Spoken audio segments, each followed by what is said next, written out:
Hello friends, welcome to defence matrix. तो पिछले कुछ दिनों में हमने बात करी पाकिस्तान के JF-17 ब्लॉक 3 की और PL-15 मिसाइल के बारे में। तो हमने डिस्कस किया था बियॉन्ड विजुअल रेंज कॉम्बैट को, जहां पर हमने बात करी थी रडार क्रॉस सेक्शन की। तो रडार क्रॉस सेक्शन एक काफ़ी इंपॉर्टेंट रोल प्ले करता है जब बात बियॉन्ड विजुअल रेंज कॉम्बैट की आती है, क्योंकि रडार क्रॉस सेक्शन ही डिसाइड करता है कि जो एयरक्राफ्ट है वो कब पहचाना जाएगा या देखा जाएगा एनिमी एयरक्राफ्ट के द्वारा। ये बात करते हुए हमने डिस्कस किया था कि रफाल का और तेजस का जो रडार क्रॉस सेक्शन है वो काफ़ी कम है।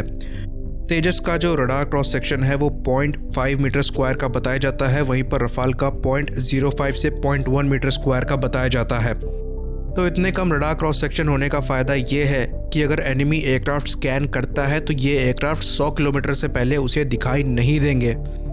तो आप लोगों में से कुछ लोगों ने कहा कि अगर वेपन्स के साथ इन एयरक्राफ्ट को रखा जाए तो रडार क्रॉस सेक्शन बढ़ता है, और ये चीज़ बिल्कुल सही है। तो अगर आपने मेहनत करके एक ऐसा एयरक्राफ्ट डिज़ाइन किया है जहां पर रडार क्रॉस सेक्शन काफ़ी कम रखा है और साथ ही साथ उसमें ऐसे मटेरियल लगाए हैं ताकि जो RCS है वो मिनिमम रहे, पर अगर उसमें वेपन लगाते ही RCS बढ़ जाए तो क्या फ़ायदा। लेकिन ये चीज़ दोनों के लिए इक्वली वैलिड है, चाहे हम अपनी साइड की एयरक्राफ्ट की बात करें चाहे हम एनिमी के साइड की एयरक्राफ्ट की बात करें। तो इसका सॉल्यूशन क्या है, जहां पर आपको वेपन्स को भी कैरी करना है और उसका RCS भी कम रखना है। तो जैसा कि हमें पता है, तेजस मार्क 1A के लिए मल्टी रैक पायलॉन्स को डिज़ाइन किया गया है जो कि 2 short range air to air missile को कैरी करने में सक्षम है।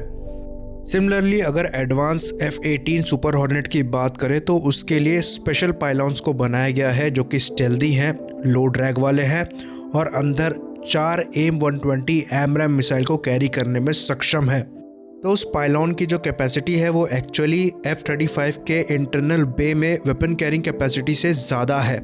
साथ ही साथ एक एयर टू एयर सॉर्टी के लिए 4 BVR मिसाइल सफिशिएंट होती हैं, और अगर लो RCS हो तो उसका एडवांटेज आपको ज़्यादा मिलेगा इंस्टेड ऑफ कि आप 5 या 6 एयर टू एयर मिसाइल को कैरी करें। तो अगर आपको मल्टीपल वेपन कैरिंग पायलॉन को बनाना ही है तो इस स्टेल्थ पॉड पे काम किया जा सकता है, जो कि आपके वेपन्स को तो कैरी करेगा ही, साथ ही साथ उसका रडार क्रॉस सेक्शन भी मिनिमम रखेगा। इस तरीके से आप अपने एयरक्राफ्ट का जो लो RCS है उसका पूरा फ़ायदा उठा पाएंगे। उदाहरण के लिए अगर एक ऐसा मिशन है जहां पर आपको एनिमी को एंगेज करना है थोड़ा डिस्टेंस ट्रेवल करते हुए, तो आप ड्रॉप टैंक्स को कैरी कर सकते हैं अपने विंग के आउटर पायलॉन्स में, और एंगेजमेंट एरिया के थोड़ा दूर उन्हें ड्रॉप कर कर पूरे स्टेल्थ मोड में आप RCS का फ़ायदा उठाते हुए एनिमी के पूरे क्लोज जा सकते हैं, और आप जो BVR मिसाइल्स कैरी कर रहे हैं उसका पूरा फ़ायदा उठा सकते हैं क्योंकि वो क्लोज रेंज में ज़्यादा इफ़ेक्टिव होंगी।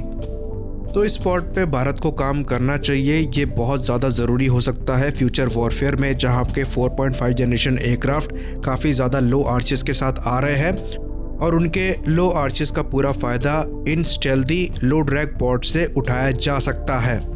इसी बात पे इसे ख़त्म करते हैं। लाइक करिए, सब्सक्राइब करिए। जय हिंद।